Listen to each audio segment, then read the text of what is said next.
Only if you're ready, ready, ready, ready. Let's go.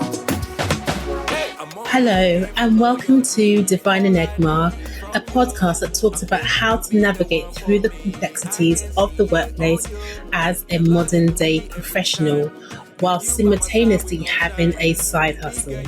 We appreciate all of our audience members for taking some time out of their day to tune into another episode, and look forward to providing you all with some value through our show today. My name is Sarah, and I'll be your host for this podcast.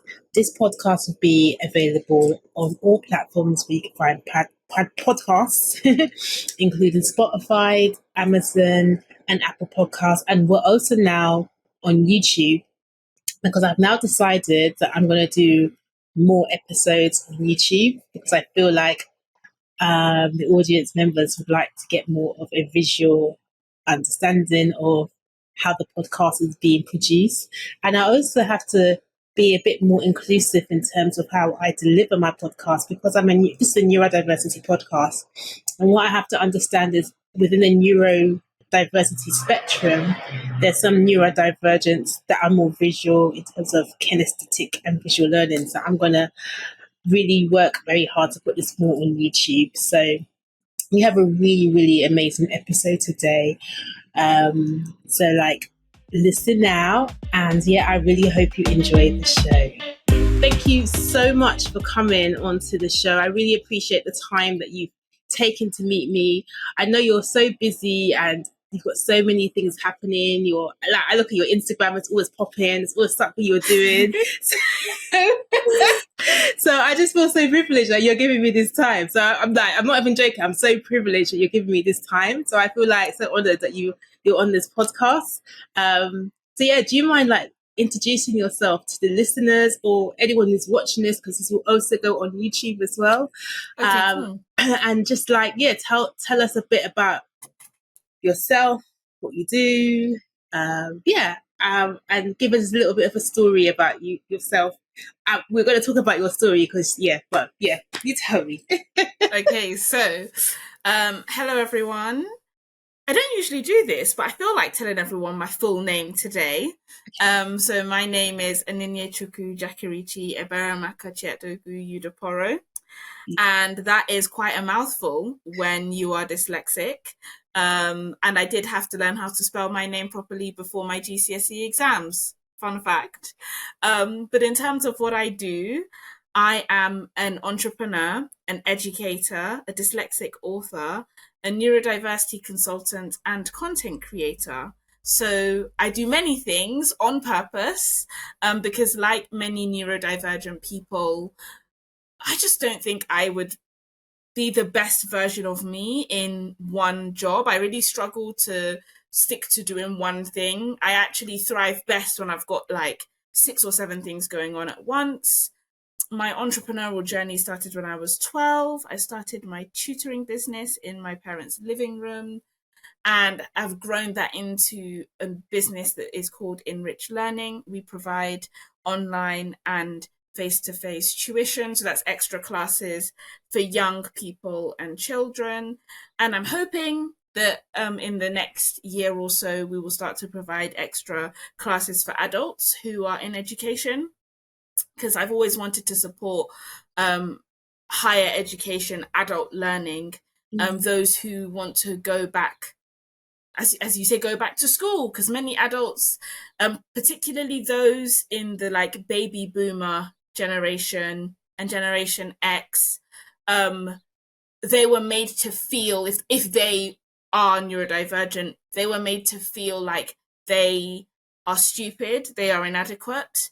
And now with this information about neurodiversity going out there in the world, my happiness is that these people are now feeling empowered to not only go back into education, but go back into education in a supported manner.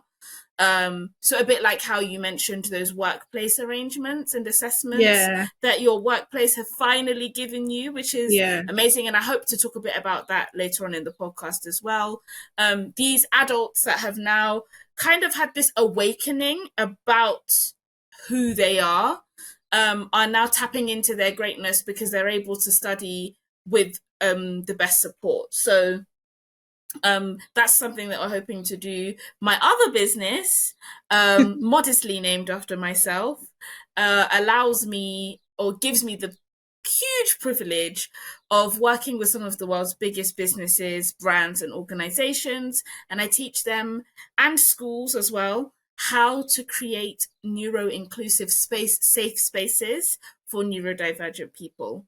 And that work ranges from delivering keynote talks and presentations to working directly on the policy that organization might have, and in some cases building out a whole new project centered around neurodiversity. So yeah. Oh, and there's one other thing I do now, actually.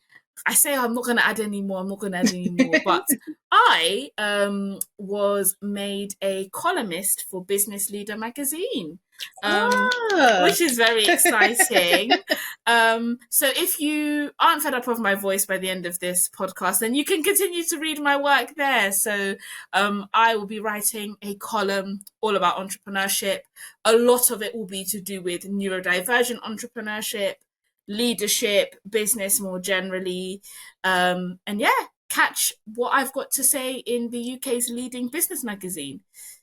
That's me. Amazing. So we had like a few topics that we wanted to cover on the podcast. And one of the topics that I feel that hasn't been covered a lot in media is about the intersectionality, because I did a podcast previously. I spoke to a woman who started doing a PhD on intersectionality of being Black and neurodiverse. Mm-hmm. And I wanted to kind of get your views on that, because we do see neurodivergent people who are Black, but there's not a lot of us that are sort of willing to kind of put our faces out there. And I think for me growing up, I didn't know I had dyslexia, but I suspected I did because I knew I couldn't spell like as well as my brother.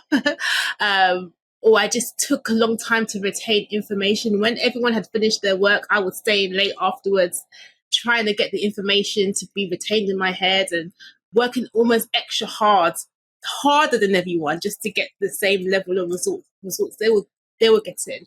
And I said to my dad and my mum, I think I have dyslexia. And I'm like, no, we don't talk about dyslexia.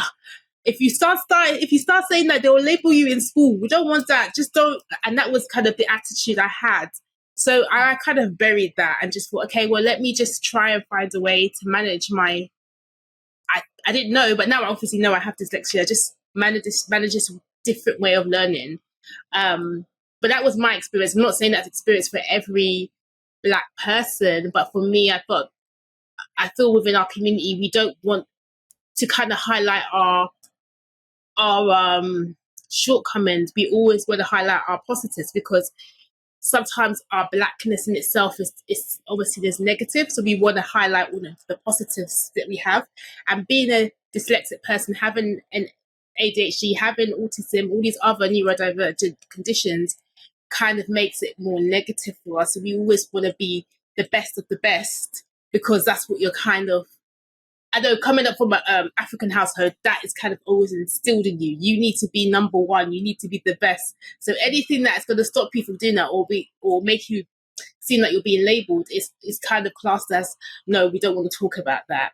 So that's my experience. But I'm sure you have a very different experience to me. But tell me what your thoughts on that and how you view the intersectionality of being a Black person and also having a neurodivergent condition. Because remember, neurodiversity is, in a sense, is a disability, but it's hidden, and that's how it's referred to in the UK and in other Western countries as well. So on the topic of neurodiversity and being Black specifically, and a disclaimer for anyone who's listening, I am not trying to ignore or belittle other aspects of diversity that intersect with being neurodivergent. Mm-hmm. But the fact is that being Black and neurodivergent is possibly the most complicated intersection for a wide range of reasons. I mean, how long have you got? But putting that aside, being Black and neurodivergent is tough. Let's look at your story. Your parents were doing what they believed was the best thing they should be doing for you at the time. Mm-hmm. For many Black people in the UK, their parents are immigrants. So when they came to this country, already they're on the back foot. And when they have children, they don't want their kids to be on the back foot. They don't want any other labels that they believe will hinder their child's progress. And when you're neurodivergent, you carry a label depending on what your condition is. That condition may be dyslexia, like me, and you're dyslexic too. Yeah, I'm dyslexic too, yeah. Yeah, it could be ADHD, it could be autism, it could be Tourette syndrome. That's one that's not spoken about enough. Yeah. It could be dyspraxia, which is a developmental condition. It could be dyscalculia, which is quite similar to dyslexia, but it's centered around numbers. At the end of the day, if you're an immigrant parent, the last thing you want is, you've come, you already have the challenge of being Black, you already have the challenge of dealing with systemic racism, which is very different to just a casual racism. This is a racism that means you're not going to get certain opportunities simply because of your name or the color of your skin, period, right? They're having to deal with that. They don't want to add another label on top. There's also, and dare I say it, there's also the complicated issue of religion. A lot of parents say, speak positivity, speak blessings into your life. So declaring that you are neurodivergent, that you have a condition, as far as they understand it, that's not what God wants for us. Yeah. And if you've grown up in a Black religious household, that's something else to take into consideration. There's also the challenge and the stigma of neurodivergence that comes from, and I hate to talk about Africa as a continent because each part of Africa is so different, but generally speaking, on the continent of Africa, being neurodivergent means you're dumb. So there's no parent who has come with that understanding. Don't forget, that's all that they know. No one's told them otherwise. They don't even know the names of these conditions that I've just labeled or I've just named. As far as they're concerned, you've come here or they've come here, they've given birth to a kid, the kid is struggling, therefore the kid is dumb. That's they don't want to speak that onto the child's life.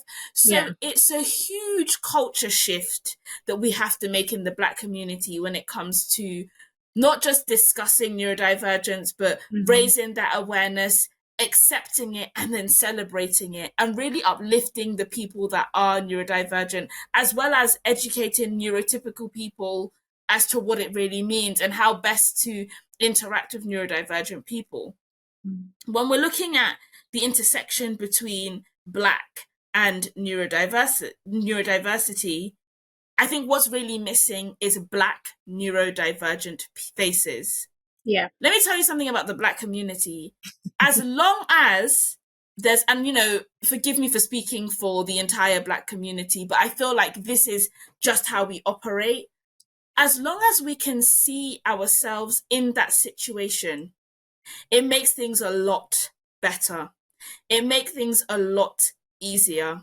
I know from running a tutoring business how helpful being public about my story has been for other Black neurodivergent children. I don't have just one degree, I have two. I went to Russell Group University. I have two incredible jobs. Well, more than two, but two incredible companies. Let's be real. I'm 24. I've got two amazing businesses. I'm a published author. When you say that, and I'm neurodivergent, my dyslexia, if not for all the effort that my school teachers in particular made to help me get to where I am today, my dyslexia was pretty severe, if I'm being honest. So when you say that, when people in the Black community see that, because when we're talking about this intersectionality, the key for Black people, don't just say it, I want to see it. We see it to believe it, period. Yes. Once we see it, then it empowers others to move on.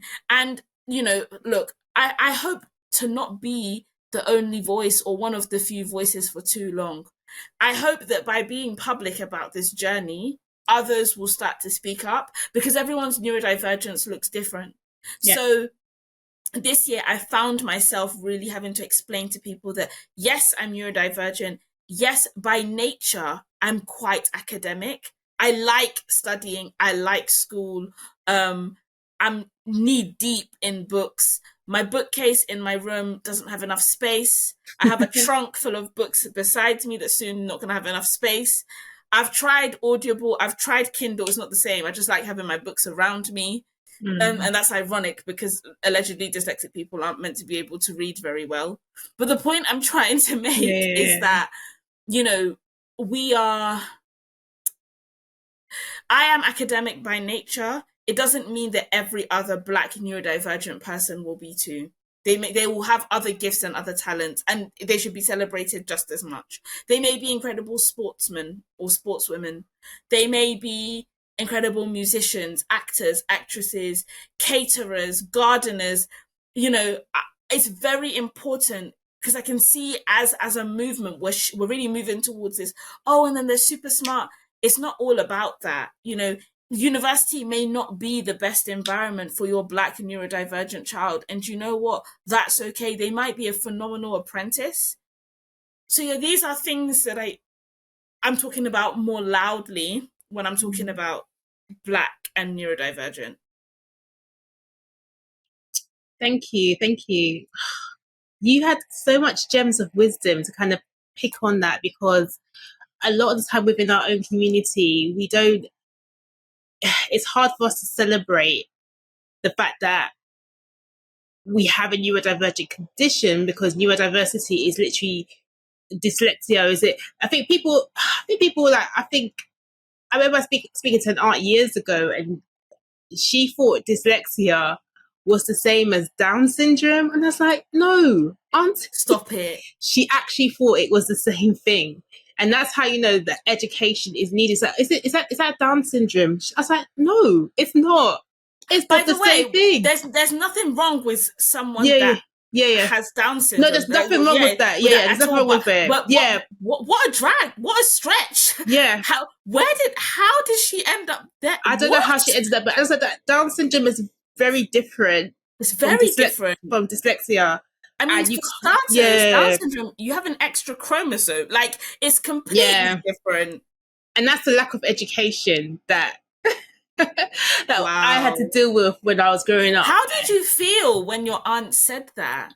I was like, Auntie, it's not the same thing. She's like, oh, but I thought it's the same. I was like, no, Auntie, like, they're two different things. Someone has Down syndrome is somebody who's born with an extra chromosome. They may have learning challenges, but not all Down syndrome people are the same. There's even a diversity within. Yeah, there's even diversity within that community. Of course. So it's like, I just felt like, it was frustrating growing up when you hear things like that. But we do need to see more Black faces within the neurodivergent community and more Black people talking about it. So 100%. I do. You know what? My mum, when she got the phone call that I'm dyslexic, bless her, my mum said, because I was in boarding school, she called me and she was like, by my pet name, which I'm not going to mention on here because that's between me and her, but she called me and she went, "You have a sickness?" Sorry, what, Mum? Because I didn't give birth to a child of any disease. I will never forget. That was this line. And I was like, no, Mum, that's not what it is. And I had to explain to her, and, catch me at 11 years old saying, Mum, I think you have it too. Because, you and I, we have the same issue. We both can't spell. We both struggle with reading. And that is the truth. My mum is also very dyslexic, but very bright. Same as my mum. Bright. Yeah. Now, this is, I write about this in my book. It is genetic. Like, there are links to your genes. So there's no surprises there whatsoever. But it's really educating our community to know it's not a sickness. It's not a disease, and it's certainly not Down syndrome, Auntie. Okay, if Auntie's listening, we're not Yes. judging you, Auntie, Yes. but we're just letting you know, to reassure you. And it's not to say that having Down syndrome or being dyslexic, that one is worse than the other. No, it's not a comparison thing. It's like comparing apples with pears. No. So you can't even compare the two. But it's very different. Dyslexia is defined as a learning difficulty. I prefer to call it a learning difference. Down syndrome, I'm not sure what the official definition of it, but it's definitely a lot more complicated than just having a learning difference, right? So hopefully this segment of the podcast will educate people on what it is and what it's not. Definitely. One thing I wanted to touch on as well was neurodiversity in the education system. So you have an educational-based business. How can workplaces be more neurodivergent friendly? I think a lot of them are trying to be, but they're not quite. So in my current workplace, I can't say where I work, but you know where I work. But in my current workplace, they do have a neurodiversity network. They have loads of networks. They have a BAME network. They have, in fact, they've actually changed the name of BAME now because they don't feel it's politically correct. So it's like a black network now. And they also have they have the LGBTQ network. They have all these different networks that people can go to. But that's it. There's a network. We have a couple of meetings throughout the year. I know this month there is Pride Month. They're doing something at work about Pride Month, and they're talking about people in the LGBTQ community and what they're doing for them, for the month, and speaking about their history. But that's it. There isn't anything that is like concrete. I know the next celebration will be Black History Month. So it's like the workplaces have it, but there's nothing they're doing to kind of make things better for the employees, I guess. What do you think they could do to further feel that particularly neurodivergent colleagues feel more included in the conversations? Because I feel like it's a network, but there's nothing that really happens other than maybe the few odd celebrations or things about historical facts of being neurodiverse, and that's it. And then everyone's quiet for like the next year or next few months. I hear you on this. I think we need to cut workplaces some slack with neurodiversity. And I'll tell you why. The term was coined by an Australian sociologist named Judy Singer in 1998. That's the year that I was born. So 24 years ago. Yeah. Soon to be 25. Hey. But putting that aside, that's not a very long time. It's not a very long time at all. And I would say neurodiversity in the workplace became a thing within the last 3 years. And even then, I go to events. I was at a networking event this past week, and I had 3 different people ask me what is neurodiversity? What does it mean? And no judgment to them whatsoever, because it's a very new term. And unless you work in diversity, equity, and inclusion, which, by the way, I have met DEI personnel of big organizations that they don't know what neurodiversity is, what it means. I have to sit down and explain it to them. Yeah, it's a very new term. Hats off to your workplace for even having a network. But here's where I'm going to stop cutting them some slack. What is the purpose of this network for your employees and for your fellow colleagues? Because I think where people are getting frustrated with these networks, particularly with the neurodiversity one, is it's of no use apart from community. Now, community is very important, but you know what? If I'm trying to figure out whether I have ADHD or whether I'm autistic or whether I have dyslexia, or whether I have Tourette's syndrome, community is not enough. Is this network going to signpost me to things like the Access to Work scheme? Are they going to, are you going to hold sessions where we all meet up and have a coffee, and it gives people an opportunity to fill in the Access to Work form and ask questions in a community, in a safe space? That's a free idea. I'm a neurodiversity consultant. Usually those kind of ideas come with a price tag.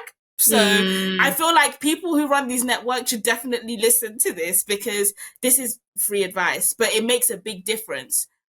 Is that network, is the neurodiversity network going to enable people to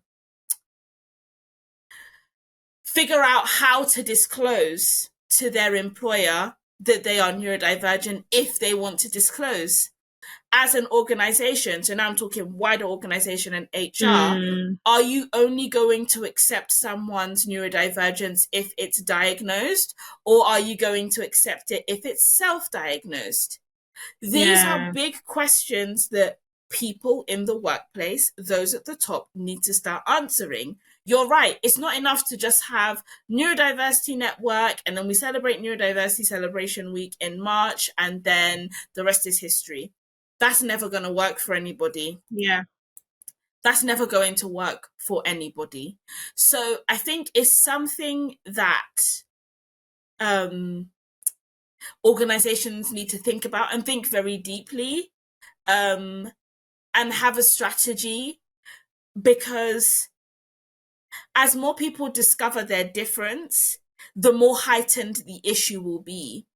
And the other thing is, it affects everything. As an organization, are you willing to alter some of your processes so that you get the best out of your neurodivergent employees? Look, some organizations that I work with, they don't even know what percentage of their workforce are neurodivergent.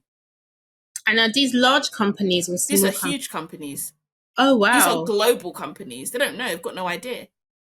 That is wow. I mean, wouldn't they have the resources, don't they, to do these things, don't they? They have the resources, but here's something that I'm trying to teach people. Yeah.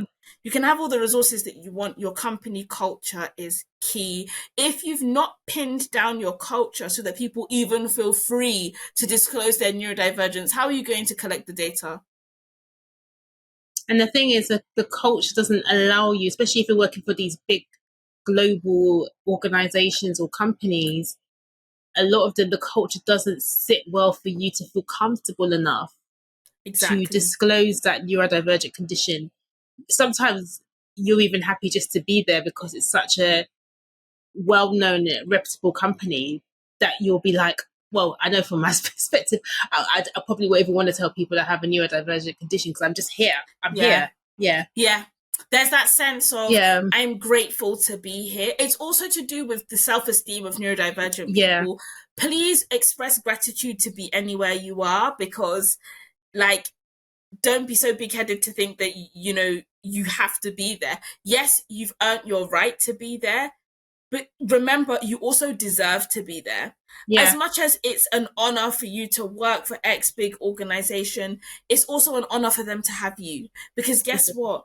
If you're neurodivergent, you probably come with a bunch of gifts that your neurotypical colleagues don't have. So you bring added value in a way that your neurotypical colleagues, they actually just cannot. That's your makeup, right? And that added value may not be brought out yet because your organization hasn't worked out how best to bring it out. Do you see what I mean? So it's a very multifaceted area in terms of what the solutions look like. When I'm working with organizations, before we even talk about having a network, let's go all the way back to your company culture. In fact, let's go all the way. I had a client last week who we were talking about, was it last week or 2 weeks ago? We were talking, a big client, by the way, huge. People like to use this client to pay for stuff. That's what I'm gonna leave it at that. Yeah. And you know, we were focusing a lot on like neurodiversity, neurodivergence, disability, making it more accessible. And I said, with all due respect, we're doing all of this stuff. The brand of your organization doesn't showcase that you even make space for these people. So for workplaces, right? Forget about your company culture for a second. The brand that you show the outside world, is it neuro-inclusive in the way that you've established yourselves? Yeah. Because if you can't get that right, especially if you work for an organization that provides a service or a product to people or some form of entertainment, let's say, this is a really good example, and I don't work with any yet, but I hope to in the future. let's take an airline, okay? If you want to be an air hostess or an air host, and you are neurodivergent, first of all, let's look at whether that airline has a neuro-inclusive onboarding and offboarding process for customers. Because newsflash, if they don't, you working there, administering or watching over a process that's focused and centered on neurotypical people, you're going to struggle. It's not your organizer, it's not your manager then coming to change things. No, the brand of the airline has to work on the culture, on the delivery of its service to be fully neuro-inclusive before we even talk about neuro-inclusive environments for your staff. Do you see what I mean? Yeah. So it's really, I think my advice to neurodivergent employees is push your organizations to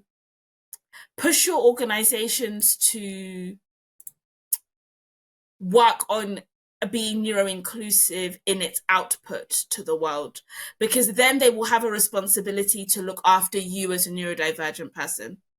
Where there's money attached, look, it's a capitalist world. Where there's money, it's true. Where there's money attached to it, then they're really, really going to care. What I've seen over the last year is organizations are now starting, look, because the neurodiversity or the neurodivergent community is very powerful. Now we're starting to decide we're not putting our money near this organization because they don't look after us. So I'll put my money elsewhere. If organizations are being put under pressure by their consumer to become neuro-inclusive, naturally they will look after their neurodivergent staff. Yeah. It's a challenge. It's a challenge. But I feel like it's a lot of these corporates, big companies, I feel like sometimes, just by what you're saying, because we live in a capitalist society, if it looks good for them to present their care for neurodiversity, it could just be I don't know, what's the word? Is it? It could just be a cash grab. Yes, that's it. Yeah. And that's why I go back to what I said, is being sincere in looking after your neurodivergent customer.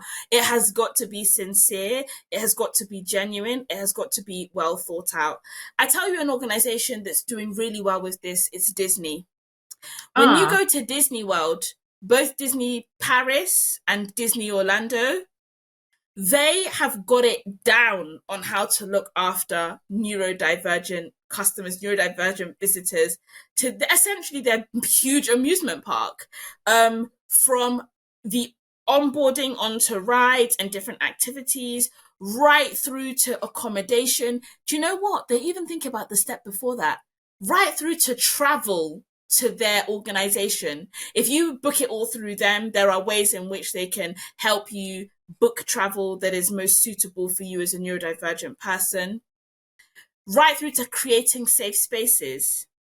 Disney is one of the best places in the world for a neurodivergent person to work in. So they look at things because of their policies. So they look at things like sensory, and all that, because that sensory is a big thing for autistics and people with ADHD. When you're having like a sort of sensory overload in your mind, and the smell, the touch, the feel, the sight of things can like get you sort of hyperactive a little bit. And if Disney, one of the biggest companies in the world, is doing that, I don't see why others can't follow suit, I guess. No, and they're unique. And what upsets me is that Disney don't shout about how neuro-inclusive they are enough. They really don't. But they are, because I sound like such a nerd, but I do spend a lot of my free time looking at brands that are neuro-inclusive and like pulling out what makes them neuro-inclusive. And I'm hoping to put together a study and publish that into the wider world of the web, or in my column, in my business leader column soon. So I spend a lot of time looking at organizations that are making efforts to get it right and what we can learn from them, and also what challenges they've had. Look, making something or somewhere neuro-inclusive is really, really hard because everyone's neurodivergence is different. Yeah. Okay. So I struggle a lot with sensory overload. A lot of my job requires me to speak on stage. When I speak on stage, stage lights are very, very bright. I have to take half the day off the next day, or it has to be like an offline day because I'm so affected by the lights. Everyone thinks I'm a diva because I wear sunglasses.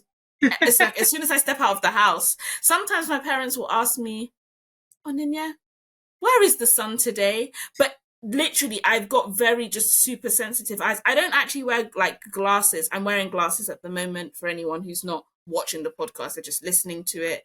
I don't need prescription glasses. These are just Blu-ray, blue light.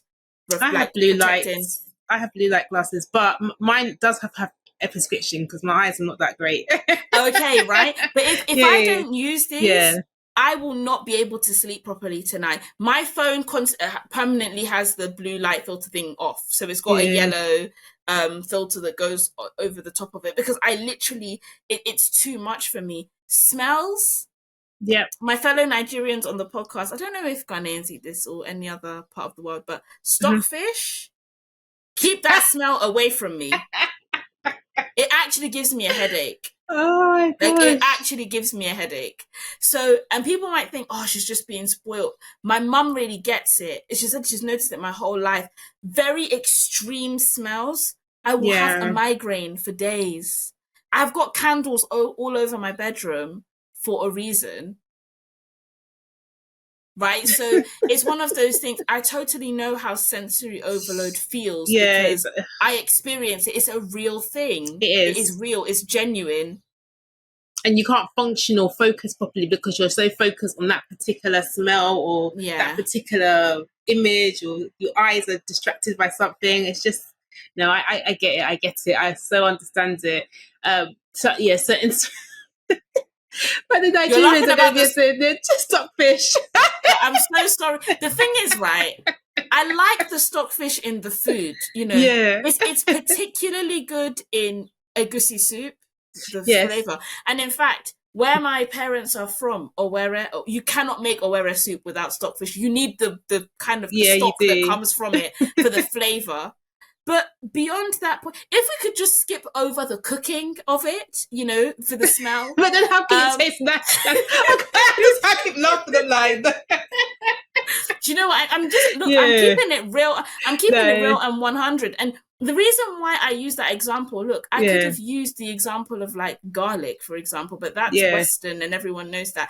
I use that example specifically because there will be someone on this podcast where there's a particularly pungent cultural food that's made at home that really gives them the ick, and when they talk about it, they're made to feel like they are the problem, or they are being spoiled, or they are being ungrateful. No, they are not. It's a real thing, and I really want people to understand that and for that to be respected, because initially when I was saying it, my parents would be like, but when the food comes, you like it and you eat it, so what's the problem? But then my mum started paying more attention and she was like, no, this thing is actually real. Like, sometimes my eyes will go red. I have a proper migraine. Being neurodivergent also has physical effects. It does. And people won't believe you until they maybe see you physically. Yeah. If you feel sick or you actually having a physical reaction to whatever it is that's having that sensory overload on you. For some neurodivergence that does happen, so but I still can't get over the stockfish, but let me just leave that one for you now. I just wanted to ask you about so there's been a trend, particularly on TikTok, about people being diagnosed with ADHD, and also this thing about, I don't know, I guess ableist language, like I think I'm a bit dyslexic, I think I have ADHD, and I think I've noticed a lot on TikTok where you have these people thinking, yeah, I'm ADHD because, you know, I can't focus on my work, and they kind of minimize the issue of really what it is like to have ADHD, what it really is like to be dyslexic. For those who are just listening, I'm shaking my head in dismay, really. Go ahead, sorry. What do you think about that? Because I find it quite frustrating when you're an actual neurodivergent person who goes through this on a daily basis. Like even now, because I have traits of ADHD, I'm simming. I'm actually doing things as I'm talking to you to try and focus on, you know, what I'm saying, because I will lose my focus. So this kind of helps me by like bending plastic. You've got a stim toy. Yeah. So show us. So it's not really a stim toy. Oh, it's you just made one. Basically, these are like old cards that I had. And you know, you're supposed to cut them. And I just thought, oh, I like doing it. And it kind of gives me comfort. Yeah. So I stim with it just to help me. And people don't notice I'm doing it, but it helps me just keep on track and be focused. But when people start saying things like, oh, I think I have ADHD and stuff, and I don't really know the impact it has when you're dyslexic. Sometimes being dyslexic, for me, sometimes there'll be simple words that one day I can spell it, and the next day I don't know how to spell the words.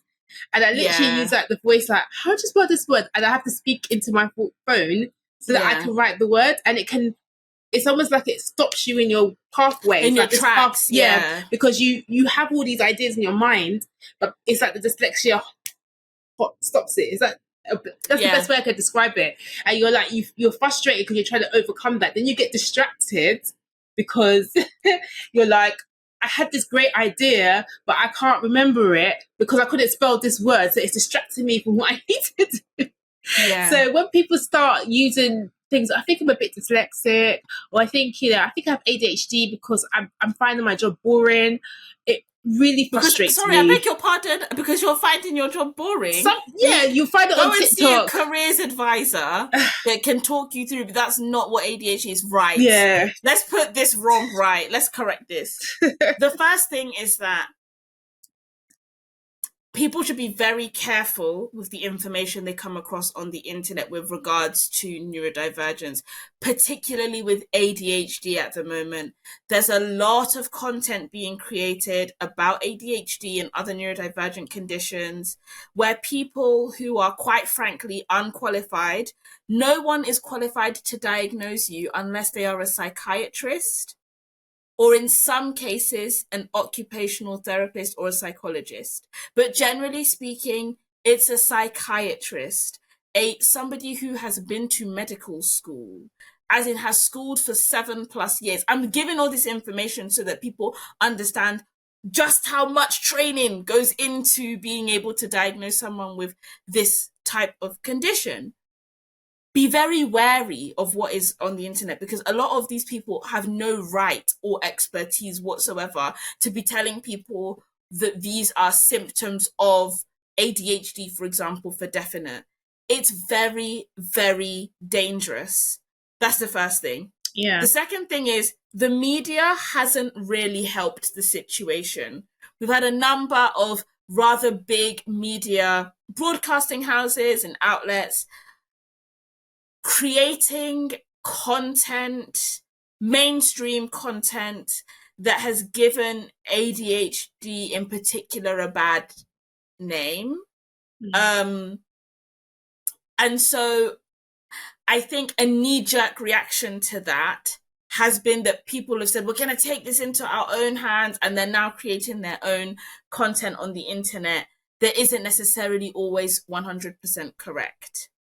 Okay, coming on to how it makes me feel. It's very hurtful when people tell me, I think I'm a little bit dyslexic. Look, I wish I could be a little bit dyslexic, but when you are dyslexic or have any other neurodivergent condition, it consumes your whole life. Yes, it does. So just because you couldn't spell, let me think of a ridiculous word. In fact, no, let me think of a word that I sometimes can't spell. It's fairly simple. Opportunity is a difficult one for me, okay? Still can't spell it properly. I always have to second guess myself. But just because you can't spell something today doesn't make you a little bit dyslexic. Guess what? Me being dyslexic means I get lost every time I go somewhere new. Me being dyslexic means that I live with constant anxiety about doing basic things, because my dyslexia makes doing basic things a real challenge, okay? Yeah. Me being dyslexic means that I have missed trains, I have missed planes, I have paid double or triple the price for things when I could have paid once. In actual fact, earlier this year, I almost lost the domain to my own website because I misread the renewal instructions, thought that the renewal was auto paid, and then I went to my own website, www.onyinyeudokporo.com, only to find my website was down. And I had to pay like triple the amount to rescue my domain and get my website back up and running. You tell me, is that a little bit dyslexic? Did it inconvenience me only a little bit? No. So I think as well, it's a self-esteem and it's a confidence thing. When people tell me, oh, I think I'm a little bit this or I'm a little bit that, I tell them a story like that. I list out real case study examples of what this condition looks like in the flesh, okay? And I let them know. Does that sound or look like a little bit to you? It doesn't. I'm shaking my head because that I feel you on that. I have gone. You're like, for me, sometimes I even forget how to go to places that I've been before. That's how bad it is. And I literally have to use a map to figure out where I'm going. You're lucky. I can't read a map, so I really am finished. Once I was in Canary Wharf. No, real story. Once I was in Canary Wharf. Where I was going was 7-minute walk away. But let's listen. That Canary Wharf. That place is amazing. It's confusing. It's very confusing. Yeah. Do you know what? I was going for a photo shoot. I said, Lord, not today. I just don't have the capacity to deal with getting lost today, crying off all the makeup that I worked very hard to sculpt on my face. So, do you know what I did? I called an Uber for a 7-minute walk journey. That cost me £10 because there's something called Canary Wharf tax. Everything there is like double the price. So, like, for me, can you see how that's impacted my life? That's not a little bit. I'm £10 poorer when I could have walked. I've had situations where I've had job interviews and because I couldn't find the place, I just went home. That's happened to me. Yeah, it's happened. I just went home. I was like, I can't find this place. I give up and I went home. That's how bad it's been for me. Yeah. Wow. And it's those are the kind of things that we're both dyslexic here on this podcast. Yeah. These are the kind of things that can impact us in our life. I could have had a better paying job or had a better opportunity, but because of the frustration of being dyslexic and not finding somewhere, you almost feel like you want to give up sometimes. So no, I feel you in that. Yeah, 100%. No, I think we're on the same page. Stop telling people that you're a little bit this and a little bit that. And please don't use TikTok as your only source of diagnosis. I mean, I have to say, the reason why it is for many people is because diagnosis is very expensive. That's the truth. NHS waiting list, you're looking at like 3 to 5 years is the last I heard. So, for a lot of people, when you're desperate things make you take desperate measures. So, yeah. I wanted to touch on another area of class and privilege. So some of the most famous dyslexics I know, one I know is Richard Branson. He's one of the most famous dyslexics. And when I was looking at dyslexics, and you could even look through Google if you want to, he was probably one of the only ones that you could aspire to. But sometimes I felt someone like Richard Branson, although he's done amazing things, had an amazing career, I felt I couldn't fully relate to him, just generally because he's a white man. Actually, I think he came from a very privileged background. Yeah, and I'm sure he had all the resources around him. So if he needed help with his dyslexic tendencies and not understanding things, he could easily reach out for that. What about people who are not in that position and they're dyslexic? And again, you've even mentioned the financial impact and cost it bears on someone who's dyslexic. So imagine if you don't come from a family that is privileged, that you don't have the resources or money to help you in your situation, and you just feel like you're at a loss. You're just trying to figure things out because there's no one out to help you with the disability needs that you need. For example, dyslexia or autism, you're kind of left alone. There was a woman on my podcast, and episode's not out, but probably by the time you're hearing this podcast, the episode will be out. She was talking about a black family. She was looking after a little boy who was 18, and he had autism, and a lot of the time the social services and the local authorities didn't support that family because, number one, they didn't have the capacity to speak to the local authority or the language to use to get the support they needed for their son. And the way he was treated was really like with he's a problem child rather than actually treating him with care and consideration for his autistic condition. I think there was a particular trip he went swimming, and the boy he loved swimming. And what happened was he went into the changing room, and I think one of the children in the changing room were using the hairdryer, and that triggered his sensory overload. So he hit that child, but not on purpose. It wasn't on purpose. Yeah, that was his way of communicating. Yeah, can you please but switch because it he's off? autistic, he couldn't communicate that properly. But obviously, then one of the teachers basically saw this boy as a problem child, and he got excluded from school because they saw him as, you know, you assaulted a child, but that wasn't the case. But obviously the parents don't have the language to kind of like explain what was wrong with their son in terms of his autism. And so a lot of the time when you don't come from privilege, when you don't have money and you just don't have the access to get that help, you're kind of left on the side or seen as a problem. What are your views on that? Because I know it's very easy for people to aspire to be like Richard Branson, to be a successful entrepreneur like him, but not everyone has those advantages that allows them to get to the level that he has gotten to, because it doesn't paint a true picture of what a neurodiverse condition is for the everyday person. It only paints one image of what neurodiversity looks like.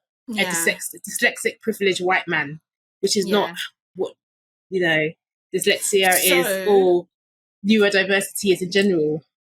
So first of all, my 2 cents on this, 2 pence, because we're in the UK, is that you should never aspire to be anyone but the best version of yourself.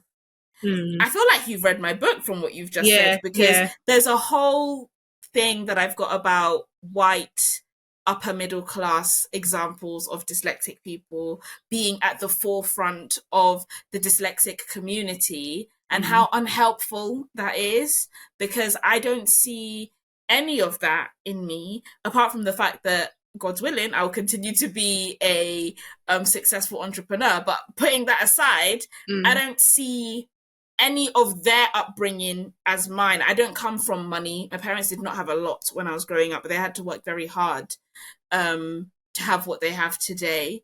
So that's my first bit of just a word of encouragement, is do not aspire to be any of the people. Don't even aspire to be me. I don't even want you to be me. I'm a Leo. I want to be the star of the show. I'm joking. I'm ready to share the stage. But being serious, like on a serious note, only aspire to be the best version of you. When we come to dyslexia and being neurodivergent more generally, and social class, here's another intersection. The first thing is that if you're working class, it's highly unlikely that you're going to actually ever find out formally that you are neurodivergent. You may, due to the power of social media, access to the internet that we have today, you may self-diagnose. A medical diagnosis will be difficult because of the cost that is attached. Yeah. The truth is, in order to bridge that gap between the social classes and neurodiversity, it will require our government to step up. It will require the NHS to become more efficient and to receive greater amounts of funding, so that we are not the ones paying for it. That cost is covered. Obviously, that cost is covered by tax. So in some ways, we're still paying for it. But the bottom line is that to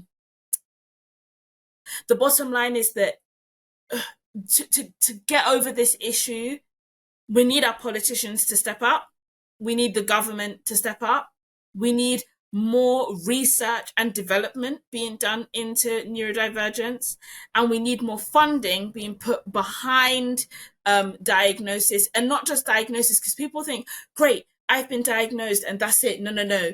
We also need funding being put behind the tools that people can use to thrive with their neurodivergence. Exactly. So you can see it's many different steps that we need to take. Yeah. Because sometimes when I was diagnosed at university that I had dyslexia and ADD at the time, I think it's the same as ADHD. It is. It means you're not hyperactive. Yeah.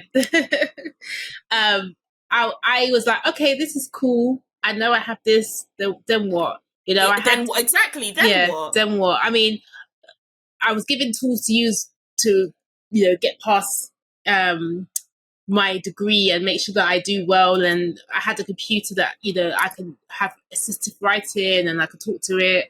But then after that, it was like, okay, I'm left in this world by myself to get into a job, to try and navigate myself around this world called the corporate world.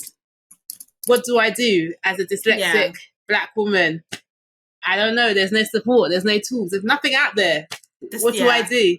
So I think, yes, resource and funding needs to go into ensuring those tools are there in place, so that it's not just in school that you're helped with your dyslexia, but practical help in the workplace on how to overcome the difficulties of dealing with a neurodiverse condition.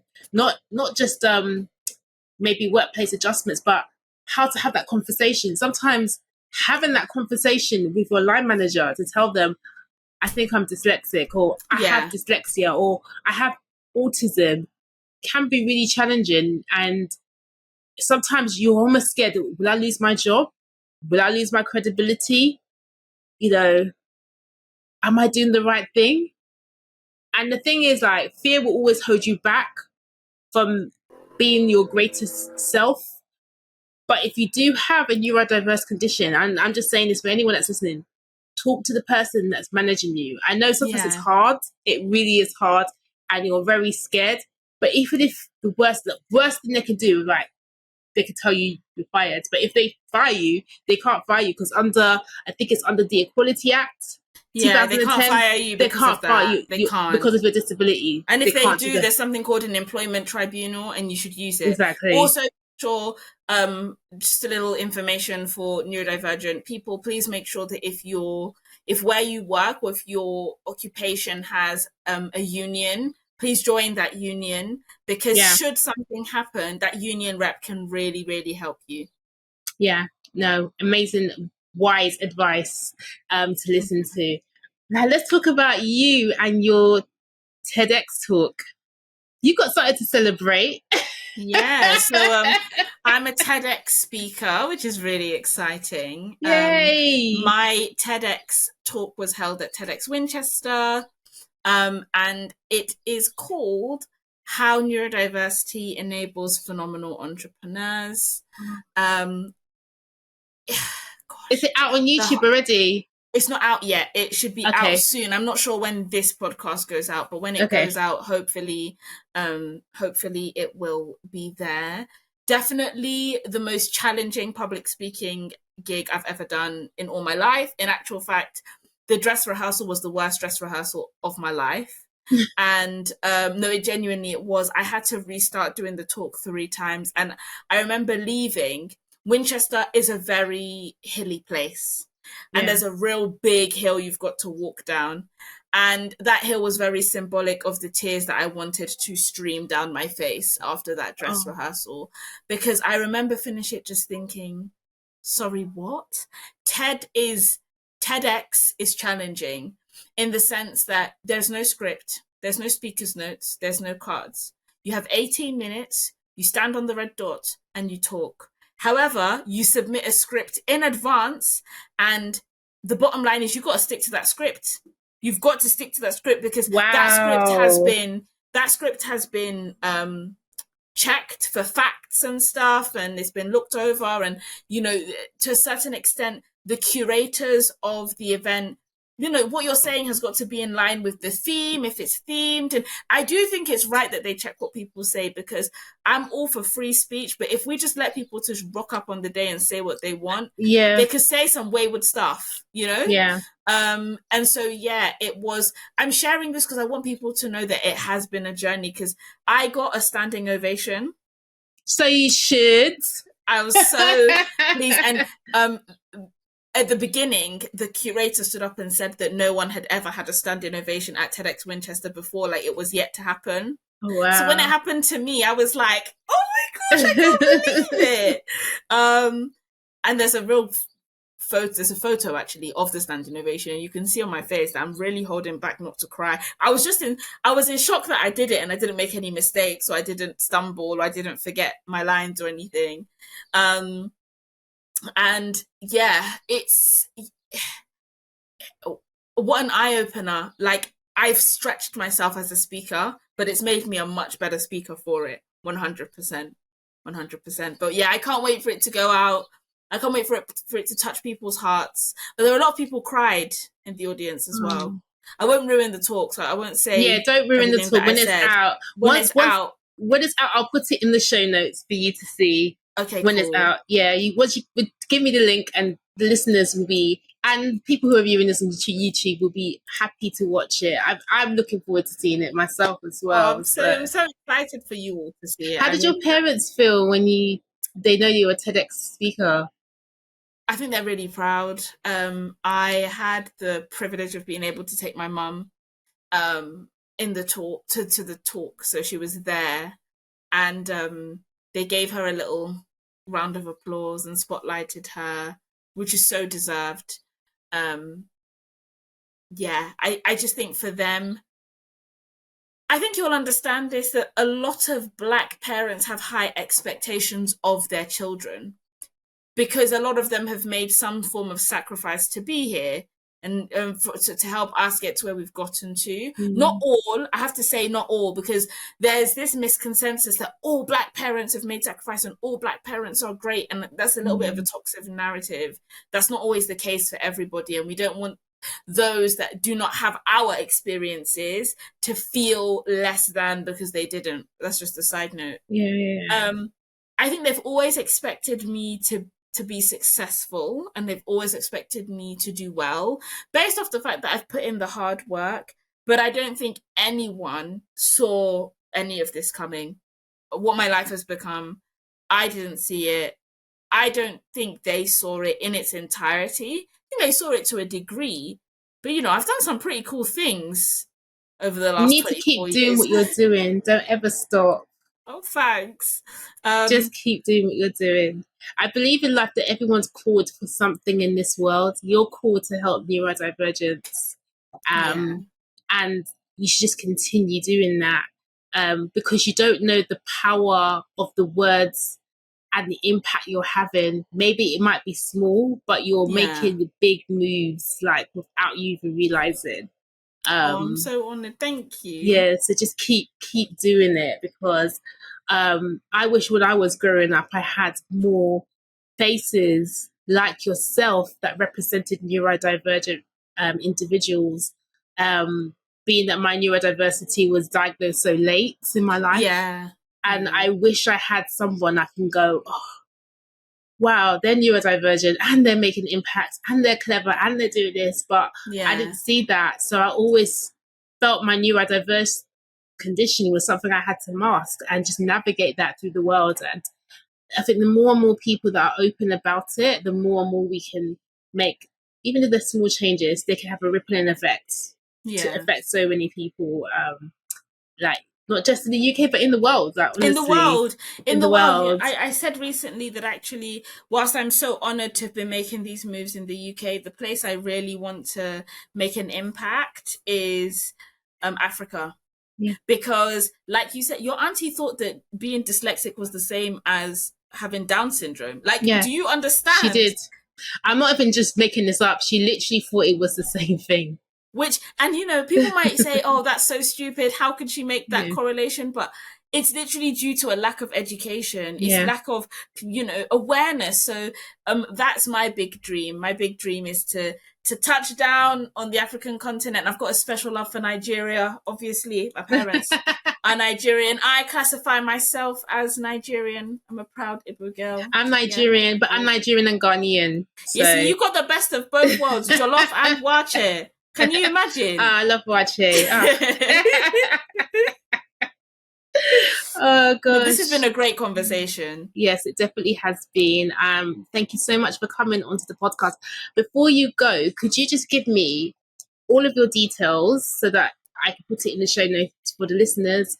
Okay. And your book, everything. Okay. Before we close what I can do, would you want me to say it now? Say it now, and then you can send it over to me. I'll get my EA to send it over to you. Okay. So, if you have enjoyed listening to me and you want to listen some more, then you can catch me on Instagram, and it's literally just my name, Onyinye Udokporo, very easy. You can also find me on Twitter, although I've been tweeting a lot less. I've been so busy. But I hope to get back on there properly and start doing some threads on neurodiversity, because that platform has value as well.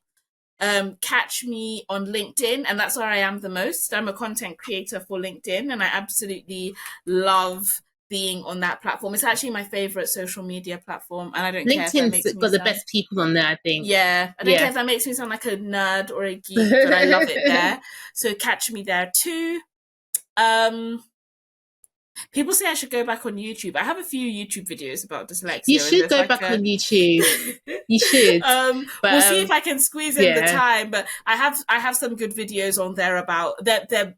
I was at university at the time, so they're very study focused. If anyone out here is studying and is looking for some tips that are focused on how to study efficiently whilst being neurodivergent, you can buy my book on Amazon and anywhere else you like to buy your books. The title of the book is Dyslexia and Me, How to Survive and Thrive If You're Neurodivergent. And like I mentioned in this podcast, you can also read what I have to say in my monthly column for the Business Leader magazine. And just watch this space. I'm definitely going to be creating more content again. I've been on a bit of it's the word hiatus, because I've been so busy preparing for this TEDx, but that's done. So I'll be on the internet a lot more. Onyinye, thank you so much for coming on Defining Enigma. It's been a privilege. You've given us so much words of wisdom. You're an amazing individual. Keep doing what you do. I'm so proud of you. Thank you. I'm proud of you. And can I just say, at the beginning, you mentioned that you were really honoured to have me because I'm super busy. And I think it's so sweet that you said that. But I just want to stress that I am so honoured that you've given me the space to talk to you on this platform. I think it's really important when people who have built personal brands or whatever never lose the gratitude that they should have when someone like yourself, you've worked really hard to build up this platform, to build up this podcast. And I know that the audience of this podcast is project management folks like yourself and other professionals. This is a very unique audience that I so desperately want to impart my knowledge to, but I'm not always given the opportunity because I don't know where to find them. So thank you for having me. No worries. Bless you. Thank you. I want to let our audience members know about the 6-week coaching program that I'll be offering for people who are neurodivergent and those who are also neurotypical, who want to improve their career prospects in general, and those who just want to get into project management. I mentioned this earlier in a previous episode, but I want to make the time to offer it up again for those who are looking for help in that area of their life. It's a great way to learn a new skill to help you advance in your career. I'm also offering my support to people who want to pass the PRITS to practitioner exam because I failed it a few times, but I like to show others how I passed. Now, if this sounds interesting to you or you'd like to learn more, please reach out to me directly after this email or after this episode. Just check the description bar below or the show notes. And my email address is hello@definingenigma.com. redefiningenigma.org. I'll leave the information there so you can contact me about the program. I don't want to sell it too much, but it is there and it's really good. So, as I love to end the podcast in my famous way, please follow me on all platforms we listen to podcasts, including YouTube now. Yay! Thank you for listening to Divine Egma. And if you got to the end, this is a safe place for project managers and professionals to give you the tips and tools on how to navigate the complexity of being neurodiverse in the workplace. I will see you soon.